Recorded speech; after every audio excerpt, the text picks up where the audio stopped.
fink, sink, tink. If you're saying any of these instead of think, you're not alone. The TH sound is the most common consonant in English, and it's also one of the hardest for non-native speakers. I'm Amanda, a certified Australian English teacher and accent specialist, and today I'm breaking down the TH sound step by step so you can finally master it. And here's the best part, there's actually a trick that makes this so much easier than you would have thought before. And I'm going to show you exactly what it is.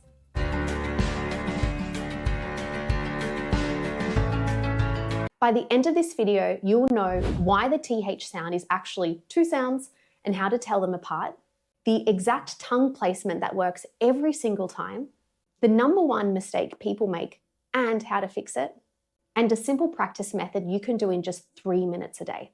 Let's get your tongue working. All right, let's be honest, the TH sound feels weird. And that's because for most languages in the world, this sound doesn't exist. Your tongue has literally never made this movement before. Think about it like going to the gym for the first time or any sort of physical activity like riding a bike, going swimming, running. The movements feel awkward, your muscles ache, and you're wondering if you're doing it right. Your tongue is the same. This is a muscle. And just like any muscle, it needs training and practice. But here's the good news. Once you understand how to make the sound, it gets easier every single time you practice. So let's break it down from the very beginning. Here's something most learners don't realize. There are actually two TH sounds in English. One is a voiced TH sound and the other is unvoiced. Let's look at how to make the sound first, and then I'll get into the differences. All right, this is where we get hands-on, or should I say, tongues out.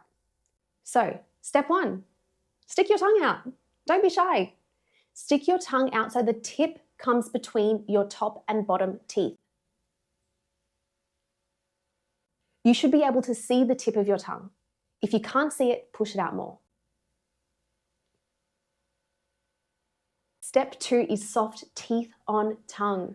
This is something I see a lot of students get wrong. Your teeth should rest softly on your tongue. You're not doing this.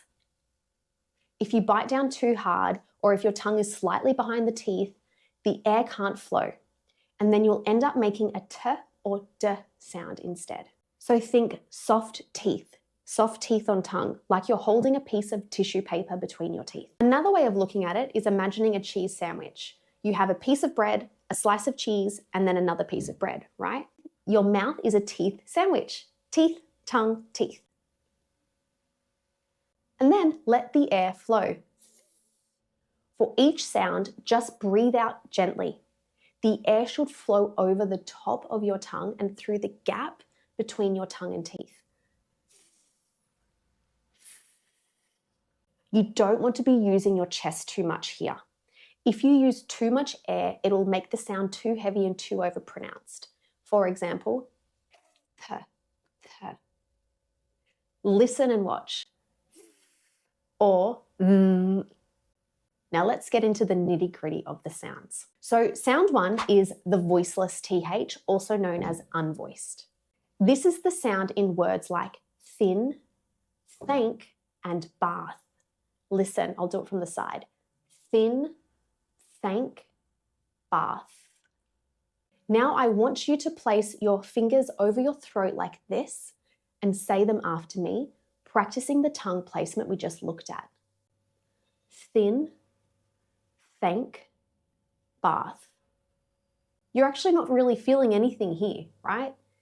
Now move your hand to the front of your mouth like this and practice the sound by itself. It's just air. There's no vibration here, no voice, just a gentle flow of air. Again, let's practice those sounds. Thin, thank, bath. Sound number two is the voiced TH sound. This is the sound in words like this, that, and breathe. Listen. This, that, breathe. Now I want you to place your fingers over your throat again like this and say them after me. This, that, breathe. This one's using your vocal cords. There's a buzzing, a sort of vibration. You are using your voice or turning on your voice. Now move your hands to the front of your mouth like we just practiced and practice the sound by itself. It's almost like a phone vibrating, but there's no air. There's a vibration only from the vocal cords. Again, let's practice those sounds. This, that, breathe. But here's the key. Both sounds use the exact same tongue position. The only difference is whether you add voice or not. Now you might be wondering, how do I know when to use the voiceless TH versus the voiced? There is a really helpful pattern that works most of the time because of course it's English. So unvoiced or voiceless TH are your content words. So generally speaking, the voiceless TH appears in content words. That is nouns, verbs, adjectives, adverbs. These are the words that carry the main meaning in a sentence. For example, nouns, thought, bath, breath, month, path. Verbs, think, throw. Adjectives, thick, thin, thankful, thoughtful. The voiced TH usually appears in function words. These are the small grammar words that hold sentences together. For example, the or the, this, that, these, those. They, them, their, then, than. Although, other, rather, together, whether. Now I have to mention this is a guideline, not a hard rule. As I said, it's English. There are exceptions to the rule. For example, bathe, the verb uses voiced TH. Breathe, the verb uses voiced TH. Mother and father are nouns, use voiced TH. But as a general pattern, content words usually get voiceless or unvoiced, and function words usually get voiced. This can really help when you're practicing reading or reading out loud and you're not sure which sound to use. Okay, quick check-in. How's your tongue feeling? Is it a bit tired? Is your jaw sore? That's normal. You're working a muscle that's never done this before, probably.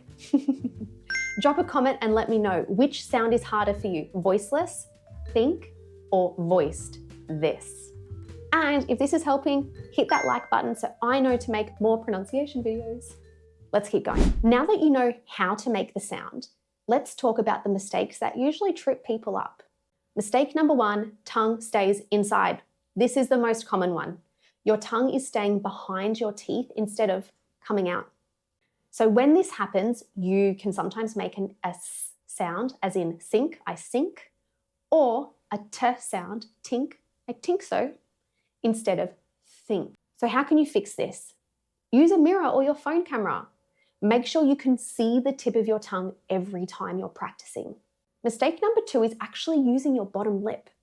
So some people try to make the TH with their bottom lip instead of their tongue.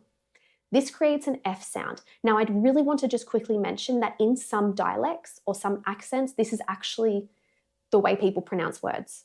So I'm not saying that this is incorrect. However, in Australian English, this is standard to pronounce TH with the tongue out, or So what happens if your teeth are touching the bottom lip? It creates an F sound or a F sound as in fink, or a V sound as in they.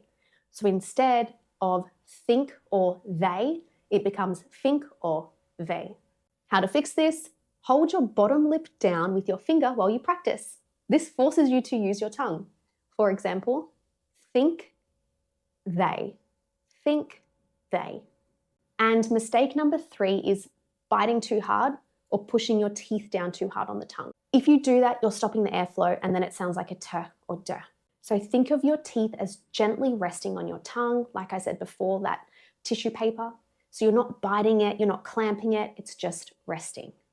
Let's put this into action with real words. To start off, we have some voiceless TH words. Think, think. Thank, thank. Bath, bath. Theatre, theatre. Thousand, thousand. And voiced TH words, this. You can put your fingers here just to feel that vibration to make sure your voice is deep enough. That. The.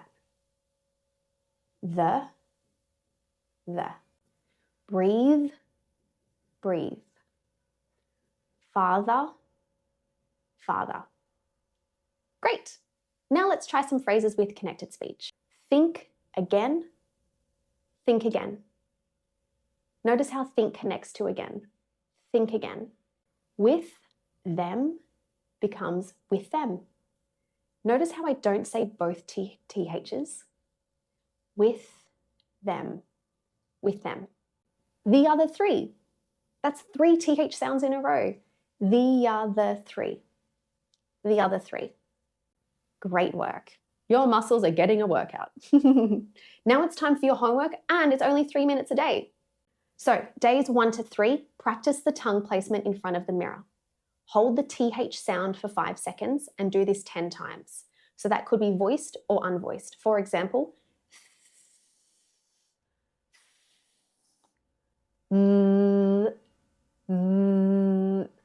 Day 4 to 7, practice words. So choose 5 voiceless and 5 voiced TH words and say them slowly 10 times each.